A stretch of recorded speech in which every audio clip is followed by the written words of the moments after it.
All right, guys, welcome to a brand new episode of SideQuest Podcast. Listen in and level up.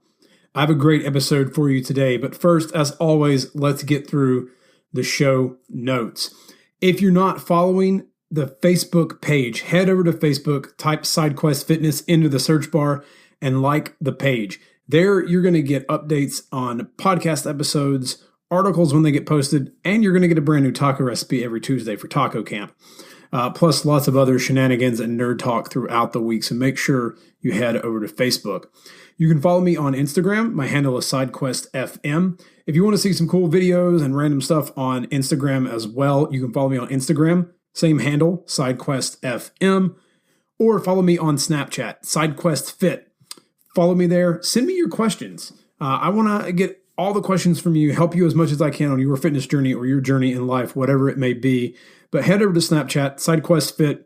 Follow me there. You get a little more personal, in-depth look at the shenanigans I get into throughout every day. But I do love getting questions from the community, so please send them out to me.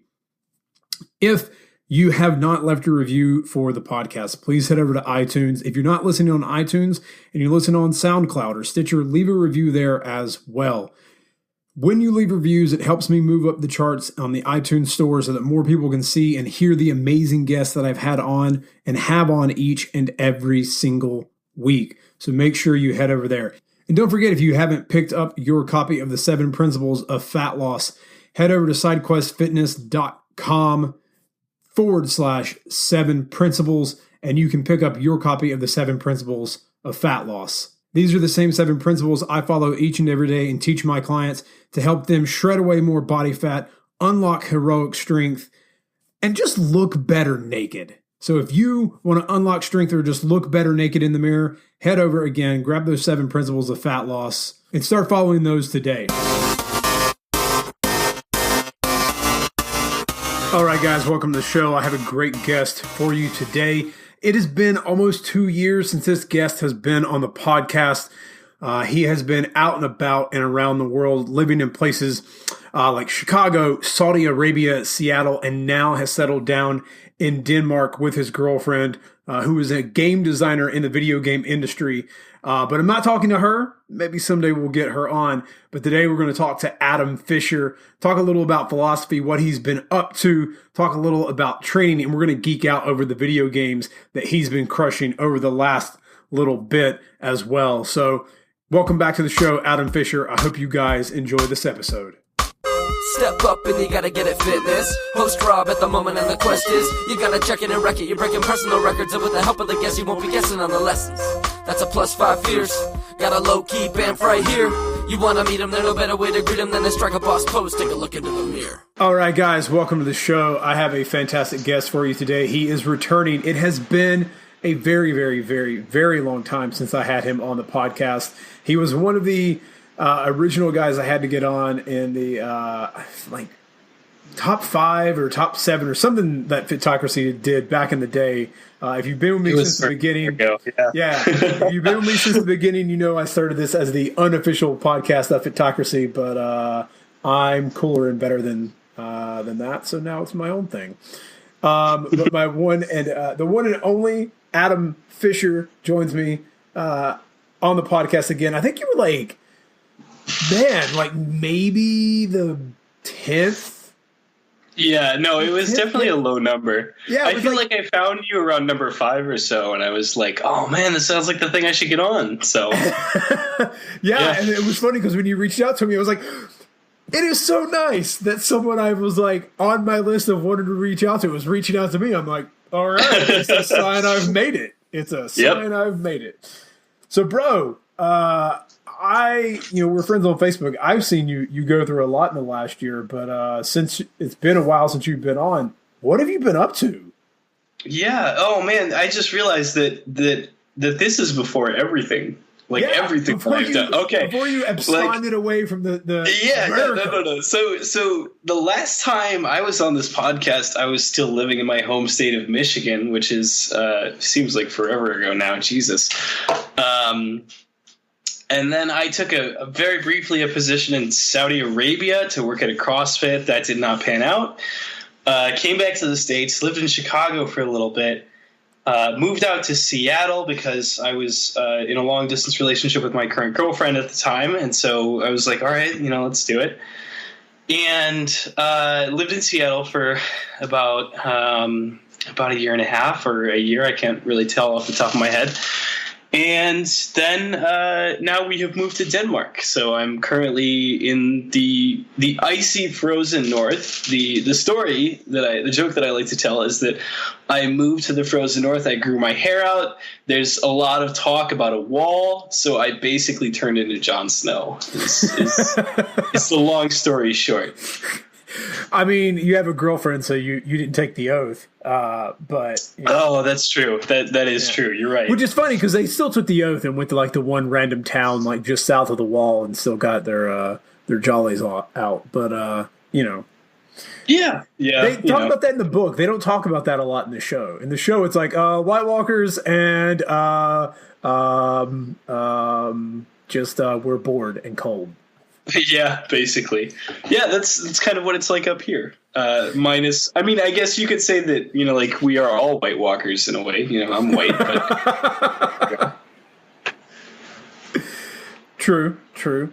So, man, you've and I've seen your journey on Facebook. You've gone from the warmth of the desert of Saudi Arabia now to a little colder. The wet, cold area of Seattle and cold Chicago now to Denmark. What have you learned about yourself throughout all of this travel and just like really since like 2 years ago when you came on the podcast, your life has been kind of topsy-turvy. What have you learned about yourself over that period? Oh man, well, I mean, first of all, I've definitely learned that as a thing, vagabonding, like you hear. You hear people talk about that and, like 4-hour work week and whatnot as kind of a lifestyle that you want. And like, it sucks. I mean, not to say that it can't be amazing for some people who really want to get out of a certain lifestyle. But I've spent the last couple of years essentially developing my online business, reaching an online clientele, transitioning away from being a one-on-one trainer. And, I find more and more that, like I would rather kind of stay in one place. It's kind of silly to say that. Yeah. Like I've done a lot of traveling and I've seen a lot of places in the past couple of years. And, like you kind of leave it like, oh, like, all right, that was just another place with different shaped buildings, like not to obviously, like obviously there are wonderful places and I had an amazing time seeing a lot of these places and it really opens up your eyes. You really kind of have an idea of how small your world is when you live in one little town or, one city for a long time, even if it's a big city. But yeah, it's, like you're the same person, like wherever you go, there you are. And so, yeah, it's been a lot. And honestly, I'm sometimes a little bit introverted, which is kind of silly for being a trainer and a coach, because I need to not be introverted in order to make clients, in order to interact with people. But definitely there's some times where in my life I've got a lot going on. And so my default reaction is just to kind of lay back and exercise a lot and lay on the couch and play some video games or something.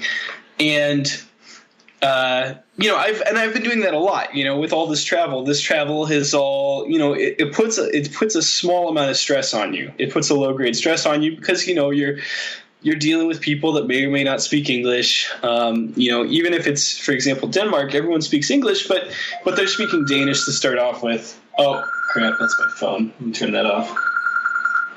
Why did I have that alarm on? That doesn't make any sense. All right, just cut that from the final tape.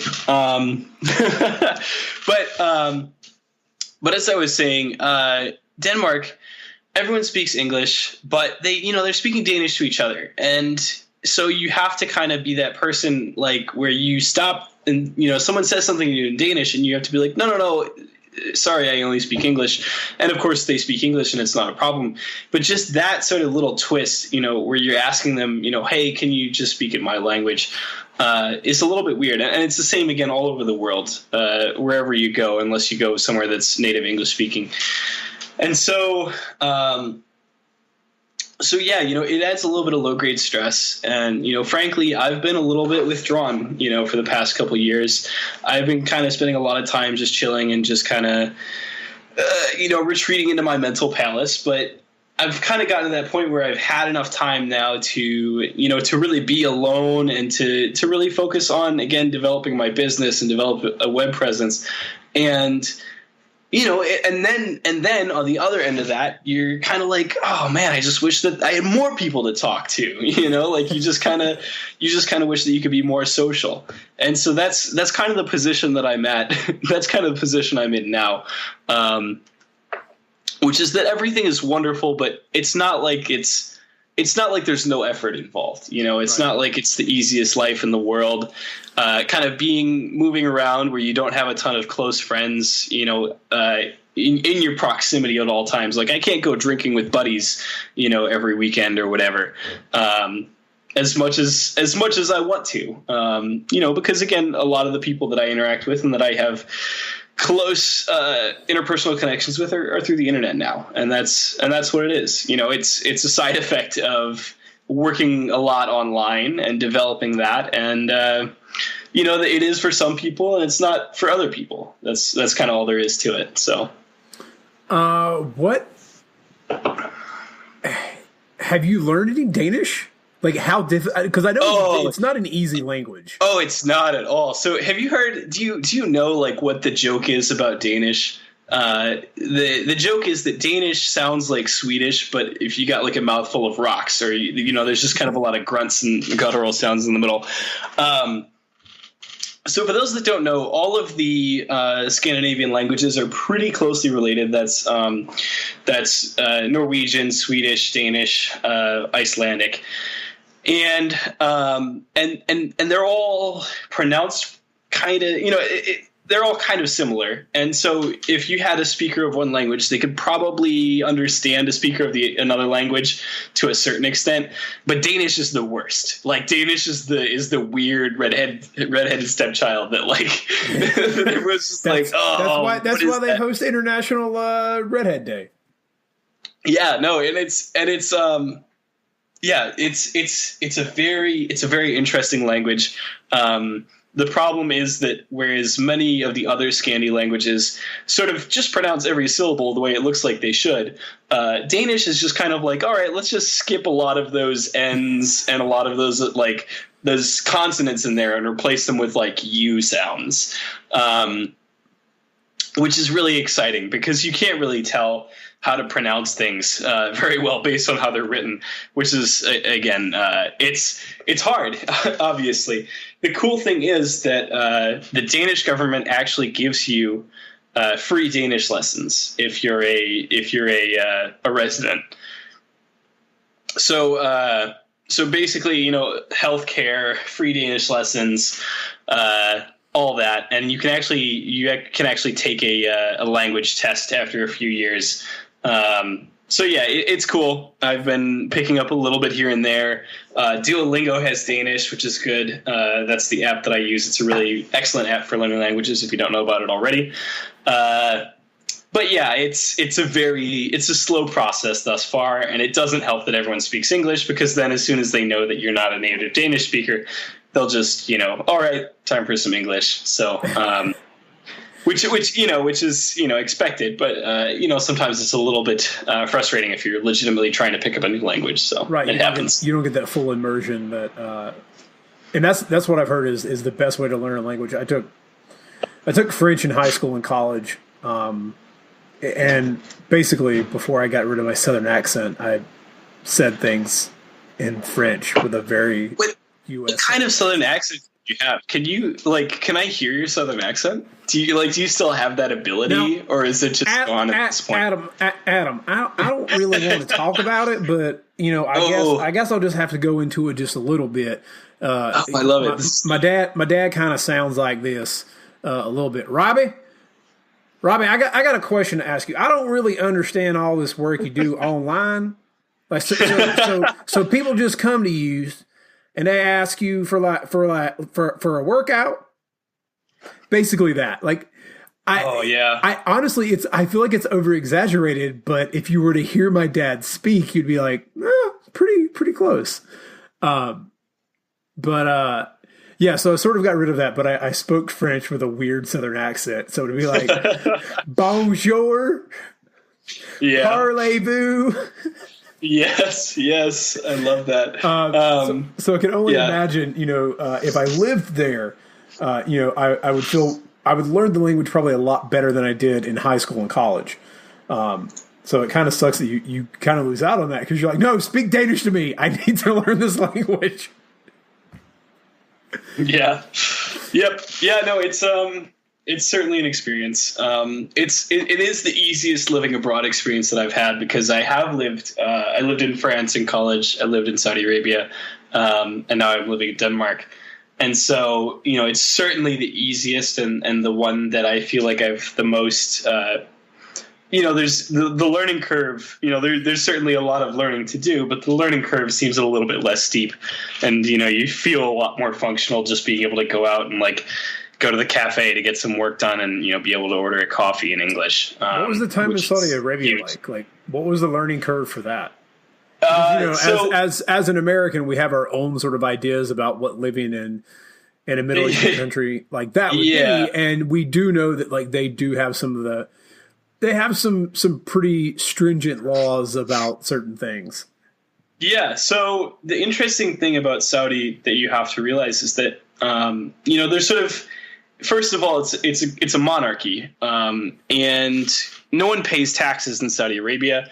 The royal family is just so big and controls so much of the country economically that they just sort of pay for things if they want to. So if it's like, oh, we need to fix these roads, it'll be like, all right, let's go get cousin Bill or whoever and try and get them to cough up some cash. So there's that, and I mean it's if you look at it from the inside, a lot of things certainly sort of continue to function the way you'd expect kind of, society to function. Like they have internet, they have phones, they have cars, they have all the same sort of things that we do.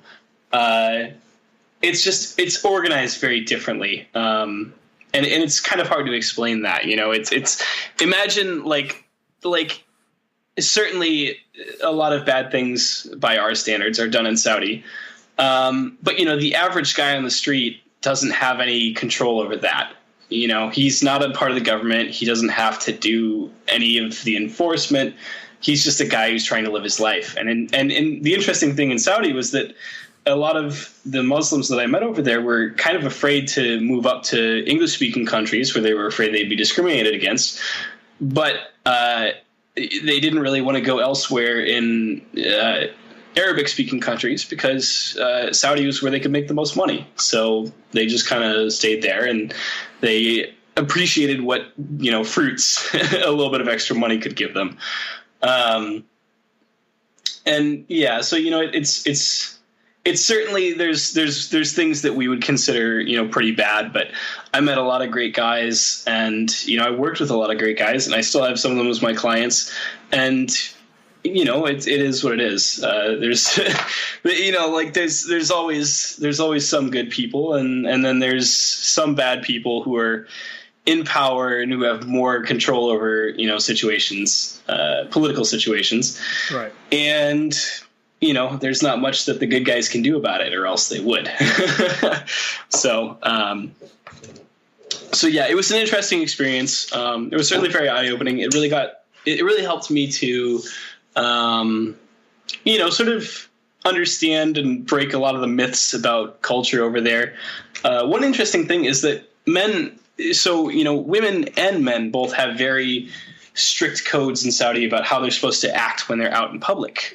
Guys aren't actually allowed to wear shorts or short sleeves usually, which is why whenever we went to the mall, we had to wear longer clothes to cover up. Man, no sun's the sun's out, man. You can't even bring the no, it's so hot. But when you're kind of behind closed doors, they have a very healthy respect for private property over there.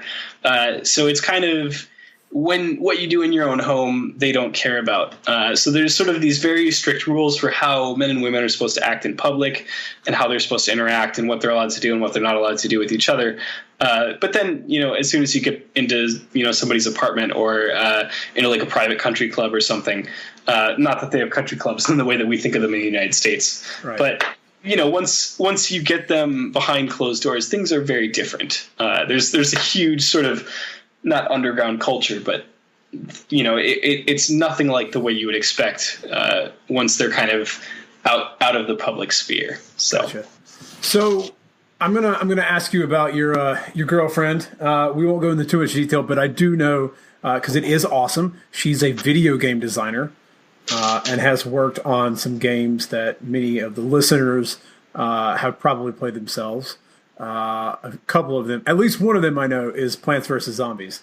Correct. Yeah. And that's pretty dope because it's like one of it's the only game my wife plays on her DS. Like she still has a regular DS. It's the only thing it's the one thing she's like, wait, you have that on your Xbox? Let's play it on your Xbox. So it's like the one game I can get her to sit down and play. But just because I need to know a little bit more about sort of the game culture in that side. What's the most surprising thing you've learned about dating someone in the gaming industry that like you thought like, okay, the gaming industry's got to be like this, and then you're like, oh wait a minute, maybe it's not. I think the thing that would probably surprise a lot of people is that, particularly since the game industry is relatively new and there's a lot of like rabid fanboys who would be so excited to work in the games industry. A lot of people who work in the game industry aren't necessarily huge game people. Like they're not people that play a ton of video games. They're just really good at coding. Well, and not even that either. I mean, for example, Elizabeth, my girlfriend, she doesn't do any coding. She's designed. So essentially she conceptualizes systems. She kind of balances, the way things are supposed to interact. And then coders make the game, art directors, art people, whatever you call those, artists make the art. They, put together all the graphics for everything. And then, you sort of mash all these pieces together into a game, and it comes out more or less like it should, and then testers test it, and then you get the finished product. Particularly game designing is a very, it's all about system design. It's a soft skill that's kind of mathematics based, kind of just skill and knowing how things fit together and all that. She was actually in board games for a while before she ended up working in the game industry. And like Elizabeth is not like, I play more video games than she does. Don't tell her that I said that because she'll get a little bit mad. But Elizabeth, you just heard this on the podcast. He did not just say that. I edited that. Yeah. Like just edit that part out in her head, I guess. But yeah, no, and it's surprisingly, that's really a thing. A lot of the old school, if you look at like some of the old school people, like John Romero and so on, they didn't start making video games because they played video games. They started making video games because they thought it was super cool, and they were people who played board games or people who were really into RPGs or whatever it was. Tell a story. Yeah, exactly. It wasn't like they had a template, like to go from. And so you see a lot of these people nowadays, some of the older, the old guard is people that are very self-taught. They didn't really, there wasn't really rules about what a video game was back when they were playing or making things. And the newer generation, it's people who have gotten a degree. And, just because you've gotten a degree doesn't necessarily mean that you're like that person who played a crap ton of Halo or whatever. There is actually a really interesting story where Elizabeth's old boss at PopCap, where she worked on Plants vs. Zombies, was actually someone that had played Guild Wars 2 so much that they had hired him, or Guild Wars 1. He had played Guild Wars 1 so much that they hired him to work on Guild Wars 2 because he was just such an active community figure. But that's like not very common. It's not like that's how everyone gets a job in the video game industry. It's more often that people have a good head for systems or, like systems design more than anything else. And that's how they end up, making the leap into video games. Sometimes people they come from the very code heavy end of things. Sometimes people come from the very art heavy end of things. It just is what it is. And the video game is the finished product, not necessarily all the pieces that go into it. So they take people that are good at each of these individual pieces, and then, they put those together to make the finished product. So I think that was one of the things that I remember people talking about when Microsoft bought Minecraft for like an ungodly amount of money. And people were like, oh, I can't believe they would spend that much money. And someone went, no, they didn't buy Minecraft for a video game. They bought the coders. Like, the people who were writing the code for that game, they bought those people so that they can code shit for Microsoft. And I was like, oh, right. That's a really good point. They don't care about the game. That, like, they're, like, what they've already done with the 3D stuff for Minecraft is, that's where I'm excited to see where stuff goes. Really, I just want the Oasis from Ready Player One. So once we can get that in virtual reality, I'm going to go live in my Whedonverse and my Star Wars verse in the Oasis. And I was going to say, later. I'm a very fake geek guy right now because I've not actually read Ready Player One. Oh, dude, you're going to love it. You're going to get halfway through that, and all you're going to think is, I want to live here. I don't want to be alive anymore. It is on my to-do list, as it were. The cool thing about working from home now is that I have a lot more time to sort of goof around if I want to. And I've basically cleared my entire to-do list for video games, and mostly cleared the one that I had for television and movies. So now it's basically books. Books are the remaining. All right, so are the final. I like that you got some books on the to-do list, but I got to go back and talk about the games because we've been repping on that. And yeah, go ahead. What were the 3 on your to-do list that you had to get done right away? Oh man, I don't even. Or even just the 3 you've played like recently that just gave you a giant nerd boner and you love them. Man, I gotta look through some stuff. Let me pull up my Steam here and see what I got. See, you've done the one thing I can't do. It's like, I'm glad I know I could get Steam on a Mac, but if I got Steam, I would be living in a box and divorced and with I know. Well, the best part about Steam too is you can just wait for sales and you can get stuff for $5 or $10. So you'd think it's a huge, you'd think that it's going to kill your finances, but it really doesn't as long as you're got it's the time, control. Man. It's the time. It's going to kill my time. And that kind of segues into another thing, because there's actually an article I'm writing about how recently a skill that I had to learn was how to quit things halfway. Yeah. So you know how you have a lot of these never quit, give 100% to everything you do. And a huge part of my problem when I was a kid was that I had too many things that I wanted to do. It was I want to play every video game that anyone has ever made. I want to read every book that everyone has ever written. And so a huge problem for me was that I was constantly wasting my time, reading books that no one really cared about, or that, wouldn't, they weren't really related to, say, the thing I was trying to study in high school or college. They weren't really, going to bring me a lot of social capital, in that they weren't books that I could discuss with other people. And, they weren't necessarily books that I needed to better myself at that moment. The Babysitter's Club is an excellent collection of books, and you can talk about that with tons of people. Yes. Not just the Babysitter's Club. Well, yes. The Babysitter's Club probably has a little more talk value than some of the obscure philosophy stuff I was reading. Well, so that's and so sometimes you have this feeling where you're kind of slogging through a book, and you're I really want to finish this. And then, and I've kind of learned to hone that skill where I say, but wait, really, do I? Do I really want to finish this? And so I've learned that, as long as you can kind of discuss half of a book, you're good. You're good. No one is going to grill you on every single thing that happens in a book. If you have a discussion about a book, someone will like bring up the events that meant a lot to them, or, you know, what they thought were the good parts of it or the memorable parts of it. And that's about it, you know? And so it's the same with video games. And I think that and TV shows, of course. And I think that a lot of the stuff that we kind of think of as necessary, like actually finishing everything, is kind of, you know, unimportant.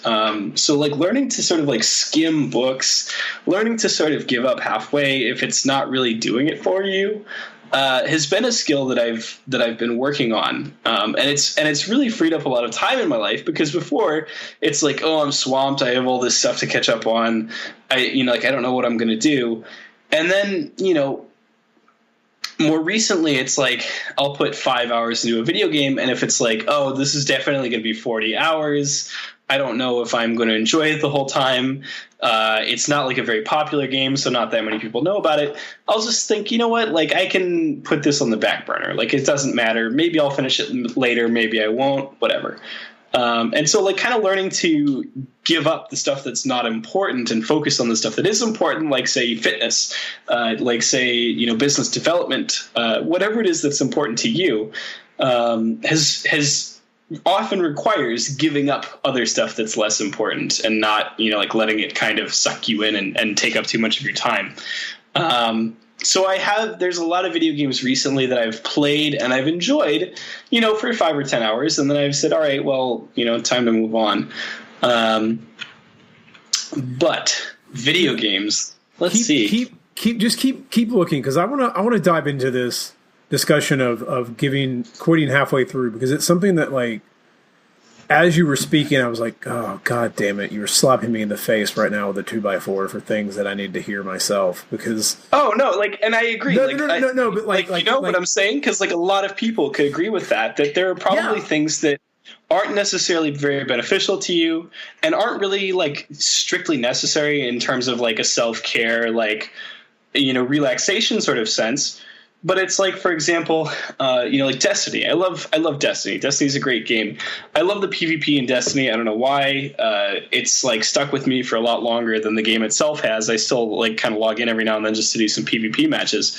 But, you know, it's like when you find yourself like, oh, doing like 4 hours in a row because you just kind of like just let it like queue up the next match, and you're just like, well, like I guess I don't have anything else to do.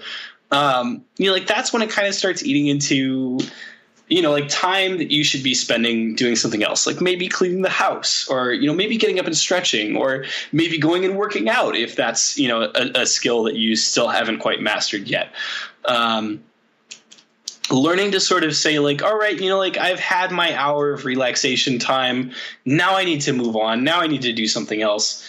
Yeah, it's been super useful for me. And I agree. Like, I think it's a skill that a lot of people, you know, maybe need to hear, because we are used to thinking in the, you know, in the entrepreneurial sense, in the success sort of sense, that it's all about these memes where it's like, just crush it, keep going, don't give up.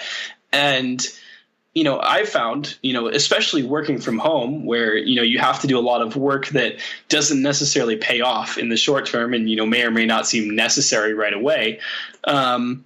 You know, learning to kind of set aside stuff and say, oh, you know what, like I had some fun, but now I really need to move on to other stuff that I want to focus on that's more important to me right now.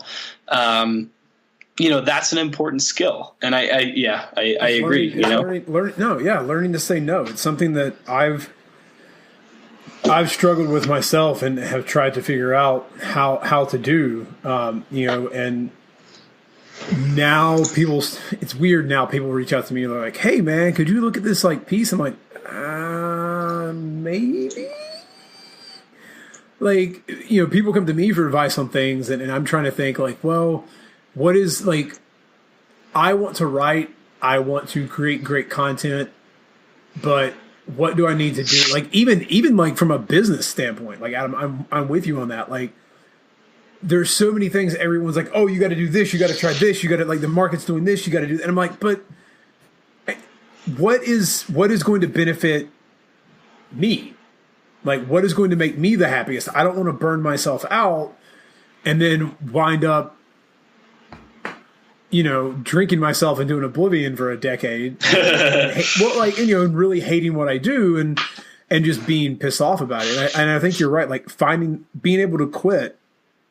Like I love games, and that's why I've played Fallout 4 for over a year, because I was like, look, I'm going to play a little bit. I'll do like one quest each day, or every couple of days. And that's it. I don't need to try and beat it all at once. I can spread it out over time. Books. John Goodman has a great rule on books where he's like, if I'm not into it by page 100, then I don't finish reading it. Yeah. Yeah, that's and I hate to say this because it's a really good book, but The Girl with All the Gifts, I think, is what's it called? It's the one that they recently made a movie out of. It's kind of a zombie. Tattoo? No, it's Girl with All the Gifts or something like that. It's a zombie book, and again they've made it into a movie, and it's very compelling for about the first 50 or 60 pages. I don't want to spoil anything, but there's kind of a shift in the plot and what things, where everything is going. And then there's about, 400, 500 more pages. And, I got to about page 150 and I said to myself, I'm sure this is great. I'm sure that this is going to pay off at the end. But, I just don't I'm just not invested enough in these characters by this point. And it's not, it's not spaced. It's not, spaced out.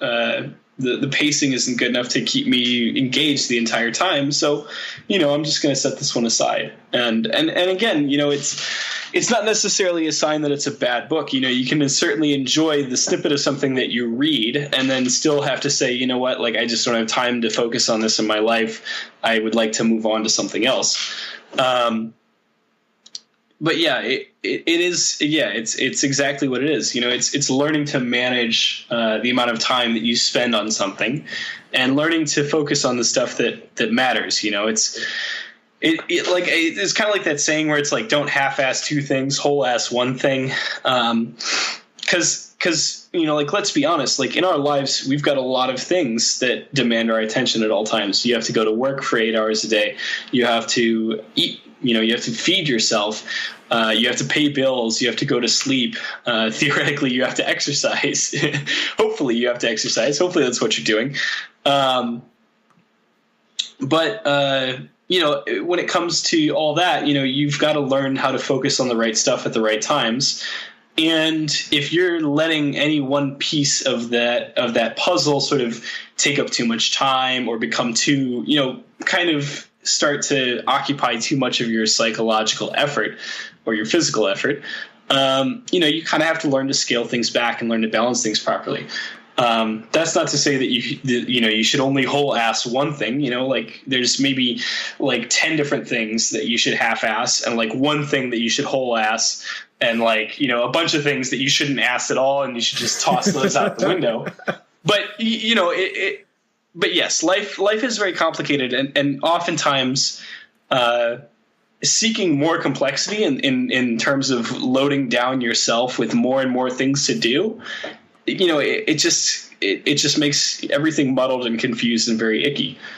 So it's often very useful to simplify your life, to toss out extra clothes that you don't need, to get rid of books or movies or whatever it is that you realize you're not that interested in seeing anymore, or that you kind of try out for a little bit and realize that you're just not very invested in the entire thing.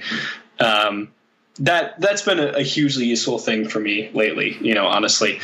And it's worked out. I feel great. Awesome. I'm certainly working more than I used to, while feeling like I've done more, and done more not working, that is.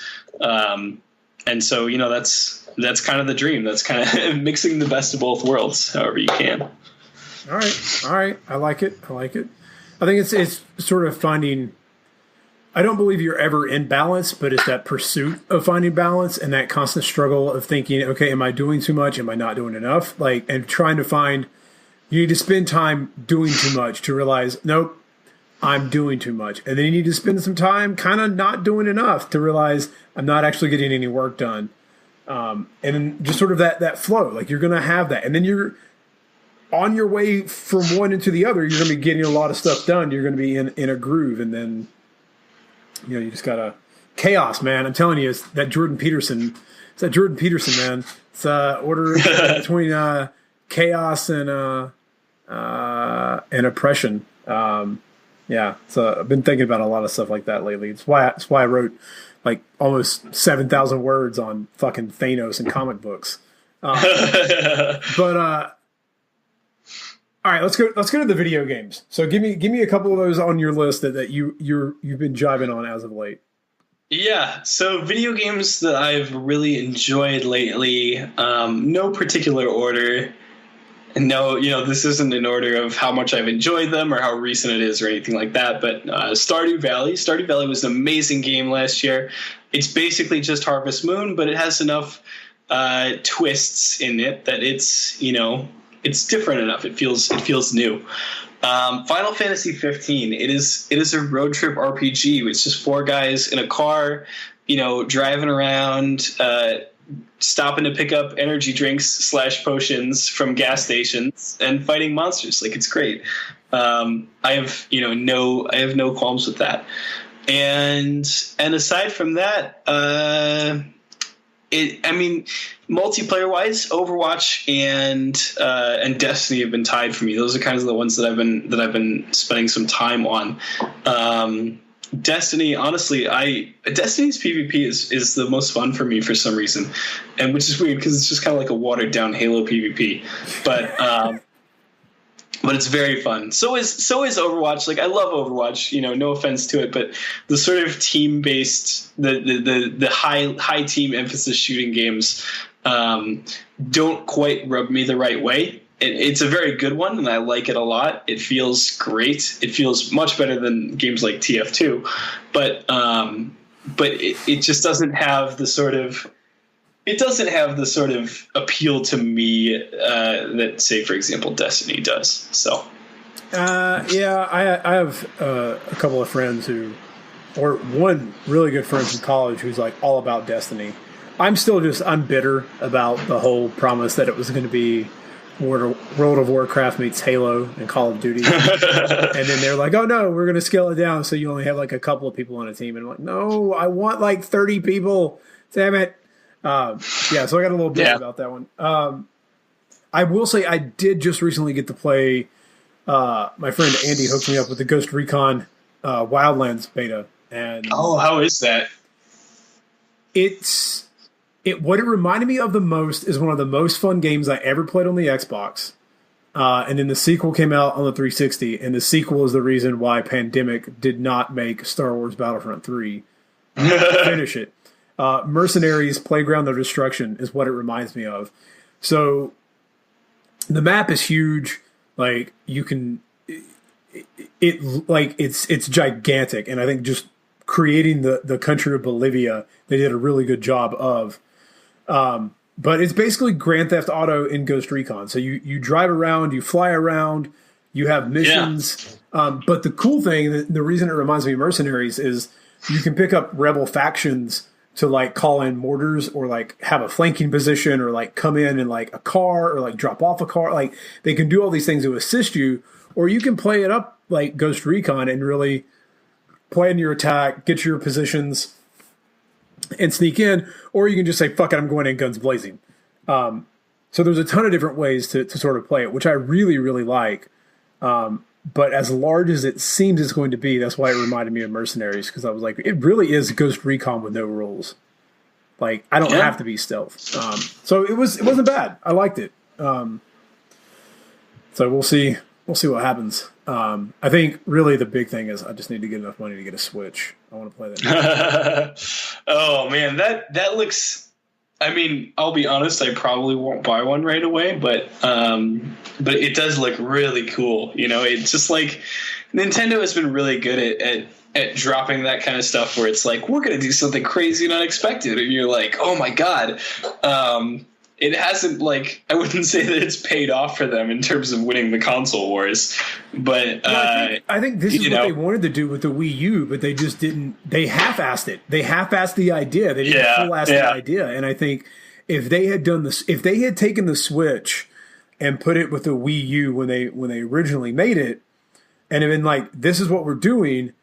Basically, you're going to take your 3DS that you can play at like better graphics at home, take it on the road. It would have blown everyone away. I think they would have won. They would have won that console war.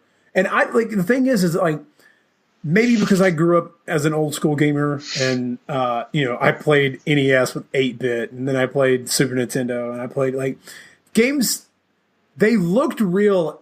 NFL 90, Madden 96 looked real as fuck. I don't care what anyone says. It may be blocky as hell now. Oh, but man, in 1996, that shit looked real. No, but, I remember that. Like those games were great, and the graphics are cool, but the games still played like great games. Nowadays, it's like here's graphics in a Michael Bay film cutscene. Yeah, and sometimes the gameplay is just absolute shit. Yeah, I don't like. That's why there are great games on Steam that I've never got to play because I haven't bought them. But like The Binding of Isaac, like Super Meat Boy is one of the most fun games I ever played on the 360. Oh, I love Super Meat Boy. Yeah, I beat it. Yeah, I loved it. It was fun. Braid was fun. There's a lot of really cool things. Like I'm really, really excited for when they finally release Cuphead on the Xbox One. It's like a side scroller. Old school shooter, sort of like Gunstar Heroes, but done in the animation of like the 1940s. I've got to look this one up. I haven't heard of this dude, one. it's fucking sick. It's cool. Like it's still like that weird like teacup is like doing this weird up and down like motion thing. Like oh my god, yeah, I'm looking it up right now. This looks sick. Yeah. That's like those are the games like Journey. Journey wasn't even really a game, and it made me weep. Like I've never cried at a video game until like it was so good. Like that's what I want. I don't care about graphics, so that's why I'm like Nintendo. Just give me really great games on the Switch, and you win this war. Like you win it by making great games. Yeah, no, for sure. And we like the cool thing too is our buddy Austin was the one who did the music for Journey. So, it's really cool when you kind of know some of the people behind stuff, and you're like, oh man, like, congrats on doing something so good, man. Like Journey was not, it was just like, didn't he get nominated for a Grammy or something? I do think he won awards for the music. I honestly can't remember. I can't remember either. He got. Or maybe it was an Oscar. He got nominated for some huge award for that. Which, I mean, the music was fantastic. Cool. So a couple of fun questions, then we'll go back into whatever shenanigans. Adam, what store would you max your credit card out at? What store would I max my credit card out at? Oh my god, Like, the thing, too, is, like, I don't even spend money on very much anymore because I've kind of gotten to a point where I just enjoy, I just enjoy investing in my future. I just enjoy, like, having money so that, like, I can make an impulse buy on a rainy day and I won't feel bad about it, So, like, if anything, I would impulse buy, like, a crap ton of really expensive clothing, just to like look good, like, just to feel good about looking good. Not like any particular store. Just, like, I feel like I could walk into a clothing store and, see like a $1,200 jacket or something on the rack. And if I had the money in my bank account and I didn't need it for anything, I just kind of be like, you know what, like, let's do this. Like, fuck it, let's buy this jacket. That's kind of the only thing that I want money for. It's just that moment where I can just be like, you know what, I don't care, let's buy this. So that is how my credit card would end up getting maxed out. That's not necessarily where, like, it wouldn't necessarily be at a specific store. But that is the sequence of events that would lead to me maxing out my credit card. All right. I like it. For a bomb ass leather jacket, I'd pay $1,200. Like exactly. But it's gotta look so good and snug that I'm just like, yeah. Yeah, and then you got to buy some pants to go with the jacket. It just one thing leads to another. I've thought about, and this might go out to my email list, but I had an idea for like how to have stoic style, like the bare essentials that you need in a closet. Because I love my wife, but and you knew that but was coming. She is one of those women who has a lot of shoes, and when we go places, she'll gravitate towards the shoes, and I'm like, honey, I'm going to give you one rule. Now, it is your money. You can do whatever you want to with your money. I don't care. Like, you work hard for it. That's your money. But I think you should think about it. Are there 2 pairs of shoes you could get rid of that you don't wear anymore, or like Birkenstocks that now have holes in them, but you won't get rid of them because you had them for a decade? Are there ones you can get rid of? Because I would ask myself the same thing. I don't need T-shirts. People will give me a T-shirt, and I'm like, well, I don't really need this, so I'm going to get rid of 2 T-shirts I don't wear. Yeah. But, yeah. Adam, what's one of the most important values you try to display to your clients or readers? Oh, man. I think that a thing that I've been kind of realizing lately when it comes to my own content, my own blog, certainly it's about fitness, but people don't just want to buy, they're not just here for fitness. If they wanted really good information, there are guys who are super deep into the science. Greg at Strength Theory, it's Stronger by Science now. Brett Contreras, Ellen Aragon, Brad Schoenfeld, people like that. You can't try and mimic those people because they don't your clients don't want that.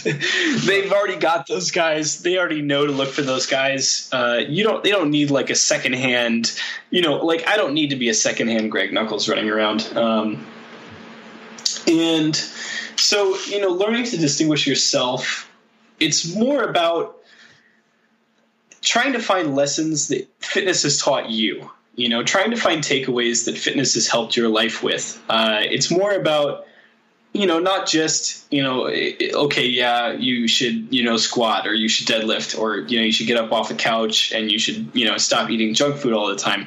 It's how you tell it. And a lot of my personal growth, writing-wise lately, has been about learning to just stop writing articles that are like, trying to be too smart.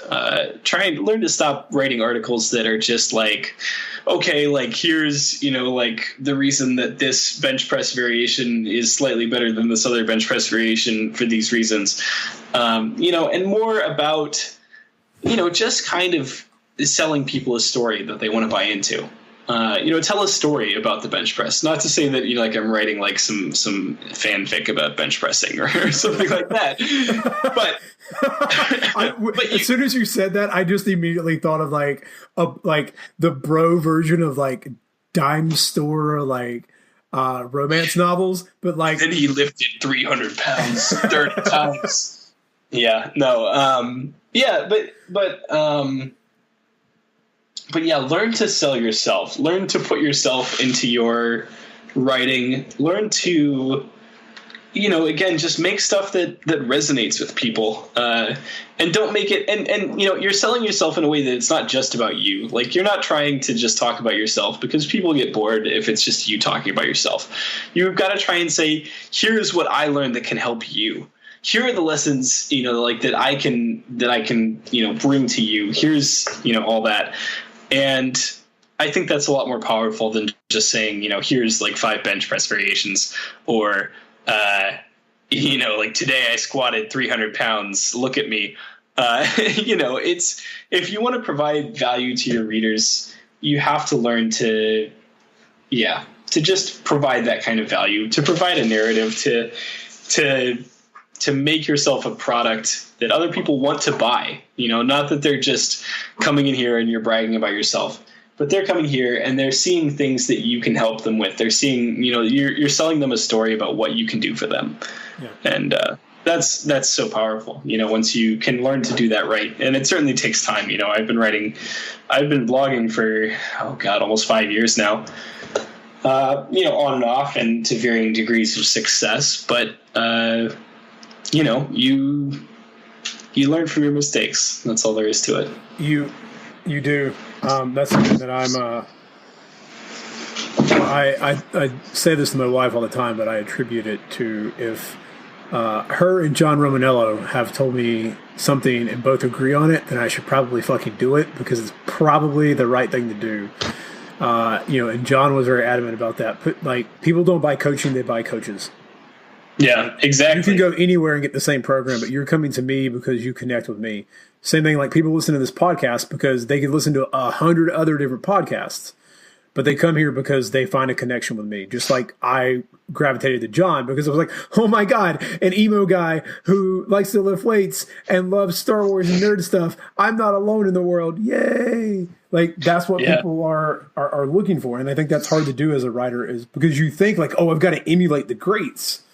Look, Hemingway was Hemingway, and Alan Aragon's going to write like Alan Aragon, and Greg Knuckles is going to write like Greg Knuckles. Like, yeah, and that's not to say also that you shouldn't like try and learn from other writers. Right, you should certainly read other people's writing and try and learn what you can from them. I think you should imitate them. I think you should imitate. If you can.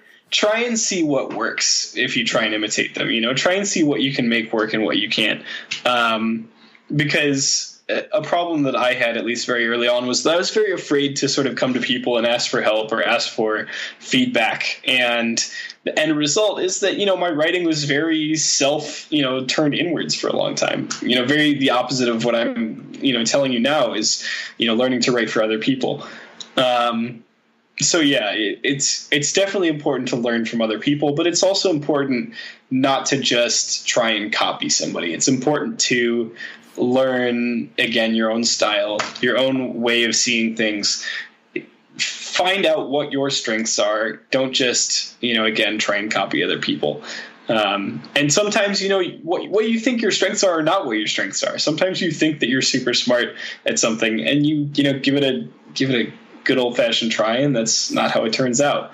But again, that's what the mistakes are for. That's where you learn. So, well, it's like getting into the gym for the first time. I mean, you think the first time you do a goblet squat, it's going to look pretty? Probably not. Oh God, yeah. I think that's with anything. God, I wish someone had told me. Like, I wish I had known that about so many things back when I was younger. I would have cared less.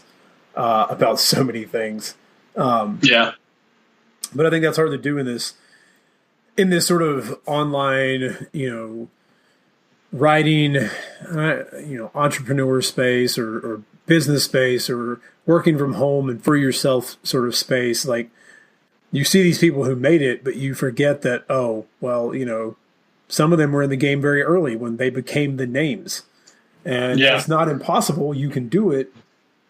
But now there's so much content out there that like yours has to speak to people in a certain way that others doesn't. Exactly. Yeah. Cool. We are nearing the end, so we'll start sort of wrapping up. Adam, you have a great deadlift book I want you to talk about real quick. I do. Deadlift every day, bro. I like it. So are you trying to kill me? Exactly. So the quick and dirty of it is that I decided that I had an issue in my training where I lost about 100 pounds off my deadlift due to detraining, due to some stuff that was going on in my life. And at the time, I was really into Bulgarian stuff, particularly Matt Perryman's Squat Every Day. Since then, we've had stuff like Greg Knuckles' Bulgarian Manual, which is a little more succinct and to the point on everything, a little more practical. But one of the stories in Matt Perryman's Squat Every Day is about how Bob Peoples, who held a deadlift record for a very long time at the 175-pound weight class, basically just deadlifted every day, just very heavy every day, constantly for years. And that was how he got to have a 750-pound deadlift. And the book itself is a huge discussion on recovery and how adaptation works and all that. But so I was like, screw it. I'm going to try it. So I did. And, I learned a lot of lessons about how to do it and how to make it work for me and how not to hurt myself. And I had to learn to accept that some days you're going to come in very sore and you're going to come in and just, do like 25% of your max for, some reps. And then your back is going to say no more. And you're going to say, all right, like that's enough for today. But it was something I tried. It was something that worked really well for me. I put 70 pounds back on my deadlift that month. And, now I'm writing it for you guys. So I wrote up the program. It's essentially the way I did it back then. It's a very flexible format. You're not actually necessarily deadlifting every day. There's some flexibility in terms of how you do it. You can do some other exercises, some hip-related exercises instead. There are light days. You can take days off if you want to. But it is a high-frequency deadlifting and bench pressing program, and it is absolutely free. If you search, I don't even have the URL, gains.af/deadlift-every-day. That is the URL, or you could just search deadlift every day. It will pop up. And essentially, it is for free. So if you just sign up for my mailing list at that link, you get the manual along with a free tracker as well. So that is my latest product. It has been taking off really well. I've been seeing a lot of positive feedback for it. So I'm really happy that people are enjoying it, honestly. Awesome, dude. And I'll have that linked as well in the show notes, sidequestfitness.com/podcast. And then just find Adam's interview. Since it's been a long time, it'll be the first interview you see with Adam Fisher. You'd have to go back a really long time to see or hear the original. But yeah, I'll have that for everyone there as well. Because I had a chance to look at it, and it's a great resource. I love deadlifting. Basically, I'm probably gonna I might try a variation of that after I get done with this bulk again. But that's one of the questions I wanted to ask. I've been waiting to ask you about this bulk. All right, so we're going to end the podcast talking about the bulk. The infamous Mountain Dew bulk. Yeah. So now my listeners know I did this last winter. I'm not really doing it now. I'm not eating 600 grams of carbs or plus. It's just white rice is so cheap. I can buy 50 pounds of it for like $11. And I'm like, cheap bulking, boom. Yep. But you did it a little bit differently. So can you tell me a little bit about this Mountain Dew bulk and what made you decide to? Yeah. So essentially, I ran off of a program that Alex Hormozy had run. Alex Hormozy became famous for putting on something like 30 pounds, about 20 of which was muscle or so, supposedly. Not to say that it didn't happen. It's just he certainly had good genetics and all that. So it's a very intense program. You're working out twice a day, 2 workouts per day, and it's 3 days on, 1 day off, as the program is written. So essentially doing 3 days of super hard work followed by 1 rest day, and you're just eating as much as you can and, seeing where you get to. I decided to try it, and what I found was that I was a little bit slacking on my calories. I was hitting my protein targets, but I simply needed to get in more calories. And so what it sort of evolved into, I lasted about 2 months during this bulk, and it went really well up until the very end when I got to get extremely fatigued and it started just killing me and I couldn't really hit my reps anymore. But essentially, at some point, I just started drinking a lot of soda because all my other macros were in line, and I was just like, you know what? Like, why not? I don't really think that I don't really think that sugar is that bad for you. I don't think it's good for you necessarily. I just think that a lot of people, overhype or demonize it a little bit too much. So I just decided to see, what can I do? How will this go? So I decided to do the dirtiest bulk imaginable. At the height of the program, I was drinking 4 liters, so 2 liters of Coca-Cola every day. And unfortunately, that did give me so there are some takeaways. One, I had to brush my teeth a lot. I brushed my teeth 3 times a day. I was using, Listerine as well to make sure that my teeth were not rotting out. And all of that caffeine gave me a coffee habit afterwards, just to wean myself off of it. But I basically cut consumption of soda entirely for a long time after that because I was just kind of sick of it. But it got my calories in. It was easy to do because I could just carry a 2-liter around wherever I went. And my body composition did worsen. It went from about 15% to about 20%. But I did also, in the process, gain about 30 pounds. So theoretically, about half of that was muscle and about half of that was fat and water and, whatnot. Those numbers are probably off a little bit.